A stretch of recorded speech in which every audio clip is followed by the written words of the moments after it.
Thank you, Ahmed. Thank you for having me in this meeting.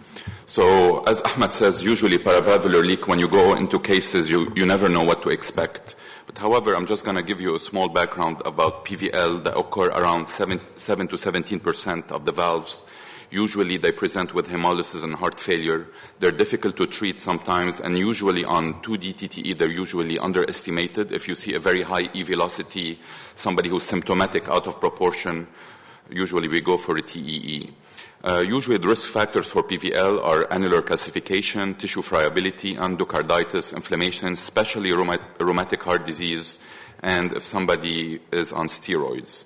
Usually the indication for treatment for PVLs, if you see a mild, moderate PVL, usually you don't treat. If you see a severe one with heart failure or a high LDH, usually you decide for treat. You have two options. You either repeat the surgery or you go for percutaneous closure. We have two data that was submitted in JACC Intervention 2017 comparing outcomes with surgery versus transcatheter change. In one of the paper, there was increase in early morbidity and mortality with surgery, but on the long run, there was better reduction in death and readmission if you go for repeat surgery. And there was another study showed no major difference between the two. If you look at the Mayo Clinic data, there was 206 cases that were reoperated, and usually the most common location for these patients are in the aortomitral curtain and second in the medial location. Usually it can affect any type of prosthetic valve at any position. We have to really analyze them well because before embarking in these cases, because sometimes they are very difficult, and usually what makes them difficult, usually mechanical valve is usually always an issue because you can obstruct the disc. Whether you have vascular access issue, mitral or in septal location is always more difficult, and usually sometimes you can cross but you cannot thread devices because of a serpiginous tract or extreme calcification. Usually favorable location are lateral and discrete defects. Unfavorable one are the medial or serpentinous, especially the medial are usually the most difficult to tackle. Usually if you're close to the post, it's a favorable anatomy. If you're not in the post, anatomy is a bit more difficult because you might obstruct the disc if you oversize your device. So when we decide to close, we have to decide what are our goals. If we're treating heart failure, we want to try to reduce as much as possible. If we're going for hemolysis, we want to try to abolish the leak. Because sometimes if you partially close a patient who are having hemolysis, actually in 1/3 of the cases you might worsen the leak because you have a smaller jet, higher velocity, and more hemolysis. So there's multiple techniques usually to approach PVL. For the aortic, in 99% of the cases you go retroaortic, you come from the femoral artery, go all the way back. For the mitral, there is multiple technique. I usually have my own algorithm, and I'm going to show you a couple of cases. Usually you can go transseptal is the most common. You can go retroaortic for certain type of mitral leak, and sometimes I've done transapical punctures. And usually what you can do also, you can do rails, and we're going to show a couple of devices. Usually it's very important to know what devices you have. You have the PLD devices from Occlutech. You have square, rectangular. They're very good, and they're the only one approved actually for a paravalvular leak. You have the AVP family, the 2, the 3, and the 4. Most commonly you use the 3. The 4 is usually done for post-TAVI leaks. I rarely use the AD02 or AD01, but sometimes they're handy. The way to do PVL closure, there's multiple ways. You can go directly with the device, and if you're pretty sure that one device is going to do the job, I usually go like this. If I have any question mark that one device might not do the job, I usually put a safety wire or an anchor wire. This way I can re-access the leak, because if you put the device and you don't have a safety wire and you have still a residual leak, it's sometimes extremely difficult to go back in. And the other one is you can always do a rail, especially if you have problem with pushability, the angles, tortuosity, calcification. Usually you need a rail to get more support. So this is a case of aortic PVL. I'm going to show a couple aortic, couple mitral. This is a PVL leak at the left coronary cusp. You can see it in the short axis. Usually it's next to the left main. It's usually in the left cusp. This is an aortogram during the case. You can see there is severe PVL. I usually cross with an AL1 and a Terumo wire. After I introduce the AL1, I put Inui, a Safari wire, Amplatz extra stiff, doesn't matter. Usually you telescope a long multipurpose with the guiding 6 multipurpose. If you're going to use an AVP2, I usually always go for a 10 or a 12 AVP2. The AVP2 is a more circular for more round defects, so I use it more commonly in aortic. Whenever you deploy an AVP2, you have, before releasing, you have to make sure you did not obstruct the left main, especially when you have a defect at the left coronary cusp. So I go in with another catheter and just inject the left main, make sure I'm far. If I feel I'm far, I can release the device. And here, this is the device. We have significant improvement. And if you can look at the echo here, the leak at the left coronary cusp is completely gone. So this is a simple aortic PVL closure. So this is a case where we deployed a valve, a TAVI valve, and we had a severe PVL at the left coronary cusp as well, at the atriomitral curtain. So this is a patient where usually if I have a TAVI PVL, I would try to use AVP4. Okay, let me see here. I don't know if this is playing. Okay, so I go in with the AL1 catheter. The good thing about the AVP4, you can put a diagnostic catheter. They go through a 5 French, you cross, you put it in, and usually it's simple. This case took literally 10 minutes, and I put the AVP4 8 millimeter, and the leak was completely gone. So AVP2 is a very good device, but I feel for the TAVI device, the AVP4 8 usually works pretty well. I've done it at least 6-7 times, and it always works. This is another case of a very bad aortic PVL. You can see the torrential PVL reaching the apex. Patient was coming with recurrent pulmonary edema, and we had to do something. His EF was low, and the surgeon refused him for surgery. So here, when you have very big leaks, you have to always think about techniques, because one device will not do the job. So there's 2 ways of doing it. You either deploy simultaneous, you can do sequential deployments, and usually you can do multiple rails, so you can keep on deploying on the same rail. So this actually, I was able to cross with the pigtail. This is how big the defect was. I placed my first AVP3, actually it was a 14.5, and you can see it's still rocking. So this is not a stable deployment, so I did not want to release this. I was pretty sure this was going to embolize.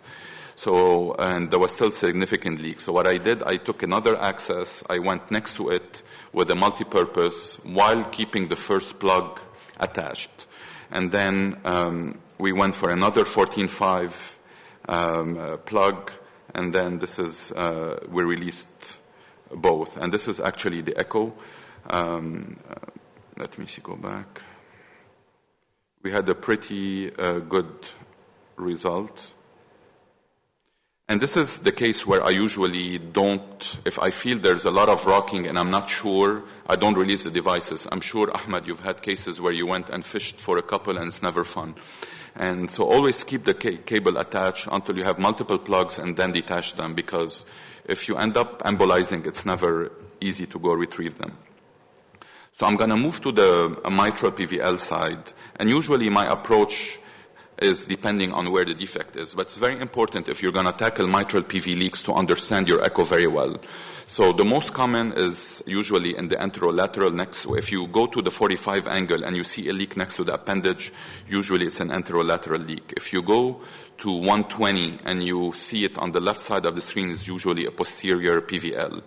If you see it next to the aortic valve in the 120 view, it's usually an anterior PVL. And if you see it at 0, usually at the level of the septal, it's a medial. So I directly know which technique I'm going to usually go. And it's very important to have your surgeon view or the 3D echo view and your cath lab view in motion. And usually I go to an RAO caudal to see the anterior posterior, and you go to an LAO caudal in the bottom down to see anterior, posterior, lateral, medial, and this usually helps me during the case when I'm communicating with the echocardiographer. So, and it's very important also to do 3Ds to know if the defect is oblong, is round, and I usually measure with color and without color just to make sure which size we're going to use. So this is a case of a posterior PVL. If you can look here, this is 120 view, this is aorta, this is posterior. So this is a posterior leak, and on 3D it was measured to be 7 millimeter and circular. So if it's circular, I'm usually going to take an AVP2. My technique for posterior, invariably, I go retroaortic, And what I do, I take a 5 French GR4 catheter, I cross the aortic valve, and I go retrograde through the posterior. I put a stiff wire, I exchange for a shuttle sheath, and then I deploy the device of choice depending on the anatomy. So if you look at this case, I cross retroaortic coming from the right femoral artery. I go into an RAO-caudal view. I make sure I see my anterior-posterior mechanical valve in this case, and I usually cross, and usually it doesn't take a lot of time. And then I go to an LAO-caudal just to prove that I'm in the right leak, I'm not inside the valve as well. So by doing this, I just exchange the GR4 catheter here, I exchange to a 6 French shuttle sheath. An AVP 212 will go through a 6 French shuttle sheath. I always use a safety wire when I'm doing mitrals because it's very difficult to cross. Here I push my atrial disc, then my LV disc, and I make sure always in mechanical valve that my discs are moving well before releasing. So this is a case of a retroaortic approach for a posterior defect. And this is the result, okay?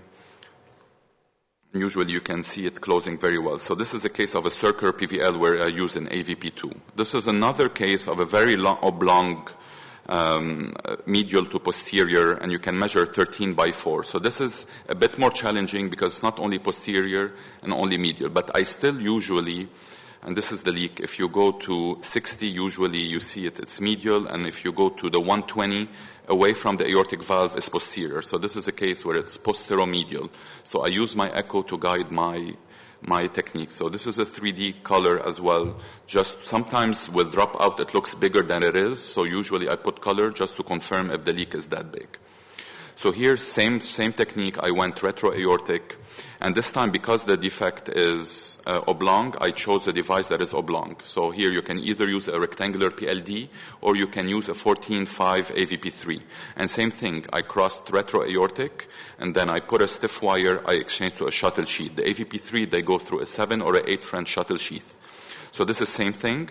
Here I go in the AP projection RAO-caudal, then I go to the LAO-caudal, make sure I cross between the posterior and the medial where I saw on echo. It facilitates my crossing. Here, this is a 7 shuttle sheet with an AVP3 14.5, and this is the location of the AVP3 in LAO-caudal, which corresponds exactly to your echo view between the posterior and the medial. So I use my fluoroscopic angles. Sometimes I do pre-planning with CT with the 3D echo to get better. Sometimes people do a lot of 3D animation outside of the body, but you need the proper material to do it. So this was the result. It was an excellent result, and you can see here the oblong AVP3. You always have to orient it in the right direction to have a good closure. So this is another case of a medial mitral PVL. So the medial are usually the most annoying. Usually you can either go transseptal, you take an Agilis sheath and try to curve all the way down, or you can go through a transapical approach. So in general, for a while I was doing all my septal with a transapical percutaneous approach. I usually locate the apex with echo. I take a 4 French micropuncture, and I usually direct my puncture in at the level of the mitral valve. And then I put a 6 French sheath, I cross with the diagnostic catheter, put a stiff wire, and usually put the shuttle sheath, close it, and then we'll close the apex. So this is usually how we do it. You do it on the fluoroscopy and echo. This is a case where I put a 6 French sheath. This is a JR4 catheter with a Terumo wire, and under fluoroscopic guidance and TE guidance, I'm trying to cross the defect. And if you look on the right side of the screen, there's a wire inside the septal defect, and this is where we cross, and then the JR4 catheter crossed. This is a PLD device, a rectangular 10.5, and you can see it sitting very well in the 3D echo. Released tracely cleft, very beautiful result. Here the difficulty is trying to close the apex. Usually you take an AVP2, usually depending on the size. If it's a 6 French sheath, I usually take an 8. If it's an 8 French sheath, I usually take a 10 or a 12. You make sure you deploy the left disc in the heart, then the middle lobe and the endocardium, and the outer disc and the pericardium. And usually I take a final injection. This is all pericardium, and then you release it. And this is how it looks on the CT. Usually they do pretty well. And the last case is an anterolateral leak, and these are cases that are usually amenable from a transseptal approach. I take usually an Agilis catheter, which is a deflectable catheter. Just give me 30 seconds. This is the last case.